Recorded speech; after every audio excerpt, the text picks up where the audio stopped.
Going on, everybody? It's Key Time coming back with another one to talk about the Eastern Conference Finals. Game 2 was last night, and there was a lot of stuff that happened last night that I want to get into. Plus, Game 2 of the Western Conference Finals is tonight at 8:30. So there's a lot to get into with both of these series. Now I'm about to get into it. So Boston Celtics beat the Indiana Pacers 126 to 110. Obviously, there was a there was a lot of runs that the Boston Celtics did, but in the second quarter they had a 17-0 run that really spoke out to me. They really like kept the Indiana Pacers in check, mainly Tyrese Halliburton, and I'm going to get into him a little bit later. But what Boston did was, we all know coming into this game two, they had trouble with game twos. The last 3-4 series, they would win game one, have trouble in game two. I said that last night after the game. They won a game two, and they took care of their game two defensive, well, not defensive, but took care of their game two struggles.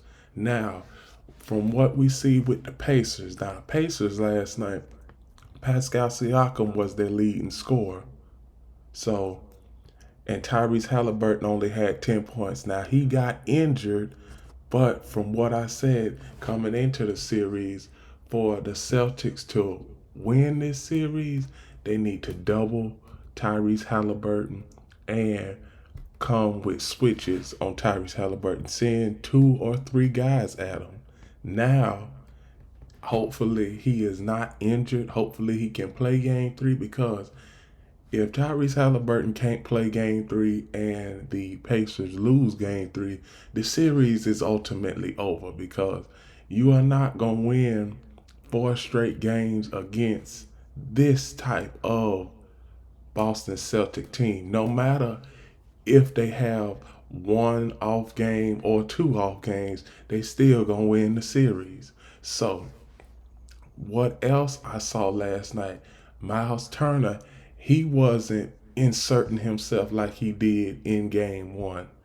Also, the X factors for the Pacers, they had subpar games. Obi Toppin had 11 points. Andrew Neymar had 16 points. And also, Andrew Naismith only had 9 points. In the game 1, all of them had at least 15 points or more.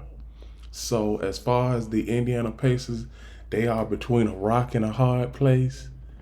The season is hanging by a thread. If Tyrese Halliburton is out for any length of time, the series is over. But hopefully Tyrese Halliburton can come back. From what I heard last night and what my sources have told me, it's a leg injury. They don't know whether he's going to be able to play game 3 or not, but they're going to give him around the clock treatment, and we'll know by game time tomorrow if he is going to play in game 3. Now, as far as the Celtics concerned, the Celtics, up and down, they played a great game. They really took it to the Pacers in the first quarter, and then in the second quarter they were just in attack mode. There was a 4-minute stretch where it was a 17-0 run in favor of the Celtics. Now, Jaylen Brown, he had 40 points last night and 2 assists. Now, basically, it was him, and he had the hot hand last night. Jason Tatum, he also had a good game, but when you see you have a teammate who's got a hot hand and who is scoring 40, who is on the verge of scoring 40 in a game, you take a step back and you let him ball out. And that's exactly what they did. Also, Drew Holiday, he also had another decent game. He didn't have as many points as he did in game 1, but he had 15 points last night. Derek White, another X factor that I said that was going to be critical for the Celtics in this series, had 23 points. Also, Peyton Pritchard, the 3-point specialist, he had 12 points. He came off the bench and put in 12 points. Now, as far as the Boston Celtics concerned, this is exactly where they need to be at.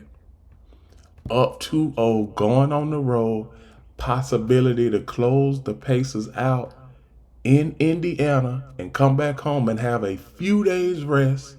Also, Kristaps Porzingis, he might come back game 4, but if you sweep him, he'll have a few more days rest. So if I'm the Celtics, I'm not gonna play Kristaps Porzingis any in this series and just tell him to get ready for the NBA Finals. Now, I know what they're gonna have to do is they're gonna have to put him in some training, get his feet up, get his legs and feet up under him, because it's been a good 3 weeks since he's played in a game in the playoffs. So for the Celtics concerned, game 3, if you win game 3, basically you don't won the series, because it's an uphill battle now for the Indiana Pacers to win this series.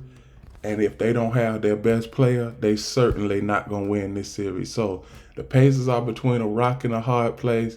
The Celtics, what you need to do is don't let up. Get this series over as soon as possible so that you can get some rest for the NBA Finals.